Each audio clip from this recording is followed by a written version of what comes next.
అందరికీ నమస్కారం అండి. మా రోల్స్ నెంబర్ 35. నేను బి రమ్యాని, డైరెక్టర్ని అండ్ యాక్టర్ని.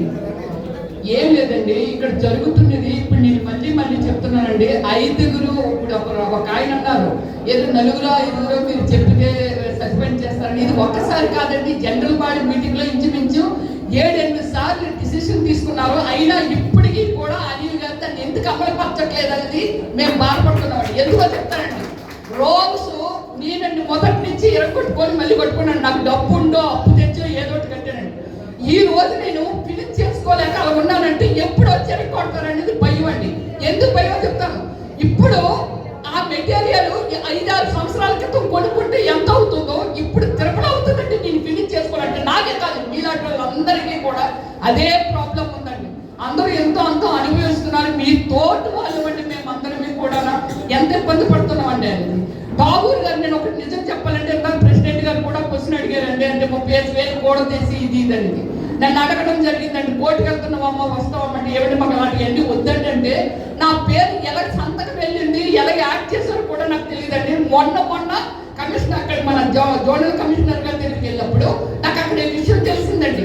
ఏంటి ఇలా నా పేరు ఎందుకు వచ్చింది, నాది ఎందుకు వచ్చిందని నేను బాధపడుతుంటే, లేదండి మీరు కూడా ఉన్నారు కదండి, ఇప్పుడైనా 10,000 ఇవ్వండి అని నన్ను కాశీనాథ్ గారు అడిగారండి. నేను ఇవ్వడండి, నేను ఎందుకు ఇస్తానండి అన్నాను.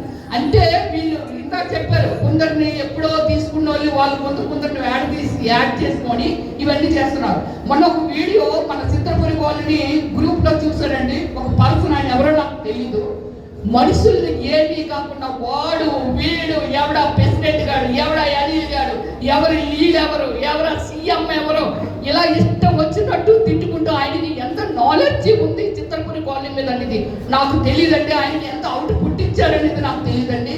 ప్రైవసీ ఉండొచ్చు, ఇది కాదండి ప్రైవసీ, ప్రతి ఒక్కరి తిట్టం. ఇప్పుడు మీ 5-6 మీరు చేస్తున్న పని ఎప్పటి నుంచో మొదలు పెట్టామని దానికి ఏం లాభాలు జరిగాయి చిత్రపురి కాలనీలో మీరు చెప్పాలి. మేము ఫైట్ చేస్తున్నాం, అన్యాయం జరిగిపోతుందని ఏదో చెప్తున్నారు కదా. ఈ అన్యాయాన్ని మీరు ఎలా అరకెత్తగలిగారు, దీనివల్ల లబ్ధి ఎంతమంది ఇందులో ఉన్న ప్రజలు లబ్ధి పొందారో అది మీరు చెప్తే దానికి ఒక బెనిఫిట్ ఉంటుందే తప్ప మీరు ఫైట్ ఇప్పుడు వెళ్ళిపోతారండి. వీళ్ళు మళ్ళీ వస్తారో వెళ్ళిపోతారో చూస్తారు. మీ ఫైట్లు ఎలాగుంటాయి, మీ కోర్టులు ఎలా ఉంచుకుంటారు, ఇలా కోర్టులో సాగుతూ ఉంటుంది. కానీ నష్టపోతున్న వాళ్ళు ప్రజలండి. ఇది కూడా ఒక రాజకీయం లాంటిదేనండి. 5 సంవత్సరాలకు ఒకసారి మనకి ఎలక్షన్ వస్తున్నాయంటే మంచి వాళ్ళు ఎవరు, చెడ్డ వాళ్ళు ఎవరు అనేది సెలెక్ట్ చేసుకొని ఓట్లు వేసి మనం గెలిపించుకున్నామండి. వాళ్ళు చెడ్డ చేస్తున్నారో మంచి చేస్తున్నారో క్వశ్చన్ చేయడం తప్పు కాదు. కానీ మీరు కోర్టుకి వెళ్ళిపోయి మాలాంటి వాళ్ళందరినీ ప్రతి క్షణం ఏడిపిస్తూ ఆ ఇల్లుని ఫినిష్ చేసుకోలేక ఫినిష్ చేస్తే ఇరగొట్టేస్తారు అని భయపడిపోయి ఏడుస్తున్నాం. నెక్స్ట్ రోడ్స్ లో 6 అనేది ఎక్స్ట్రా, అంటే మన కన్వీనియంట్ మనం చేసుకోవాలండి. ఎక్స్ట్రా అనేది ఎప్పుడు వచ్చాయండి పర్మిషన్లో, ఏ టైంలో వచ్చాయి? ఆ టైంలో మీరు కూడా అప్పుడు ఉంటుంటారు కదా. ఆ కడుతున్న ఓవర్ నైట్లో ఎక్కడ కట్టిరు కదండి. ఏమీని మనం ఏమైనా కడుతున్నారా? కట్టినప్పుడే మీలాంటి విప్లవకారులు దీన్ని అబ్జెక్షన్ చెప్పాలి. కట్టేసిన తర్వాత ఎవరో కుటుంబంలో సొసైటీ కొంత డబ్బు వస్తుందిలే, ఆ డబ్బులు తినుకో దానికి వాడుకోవచ్చులే అని చెప్పి దీనికోసం ఒక ఎక్స్ట్రా ఎప్పుడో కొమర వెంకటేశ్వర గారు కట్టారండి. కొమర వెంకటేశ్వర గారు కట్టినప్పుడు మీరు అభ్యంతరం చెప్పలేదు. కానీ ఈ రోజు ఎవరో ఒకరికి అమ్మకపోతే ఏమవుతాయి? ఆ డబ్బులు చిత్రపురి కాలనీకి పనికొస్తాయని అనుకున్నారు. కానీ ఏమైందండి? ఎరగొట్టారు.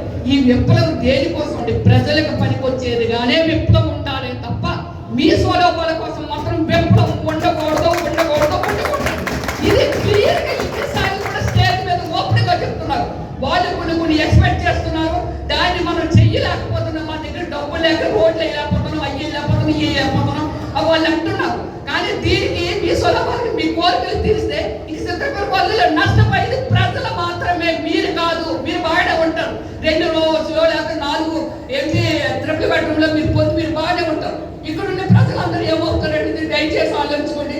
దయచేసి 5-6 సస్పెండ్ చేయాలని ఒక ప్రెసిడెంట్ నిర్ణయం తీసుకున్నప్పుడు ఇది ఒక సీఎం ఎంత నిర్ణయమో మన చిత్రపురి కాలనీలో ప్రెసిడెంట్ నిర్ణయం కూడా అదే ఉంటుంది. కాబట్టి మీరు ప్రతి ఒక్కరూ దీనికి యాక్సెప్ట్ చేయాల్సిన అవసరం. ఇందులో నాకు స్వార్థం లేదు, గాడ్ ప్రామిస్ చెప్తున్నానండి. నాకు స్వార్థం లేదు, ఏమీ లేదు. కానీ చాలా బాధపడుతున్నానండి. ఇంటీరియర్ చేసుకుంటే ఎప్పుడో చెరగొడతానని బాధపడి నేను ఇవన్నీ మాట్లాడుతున్నానండి.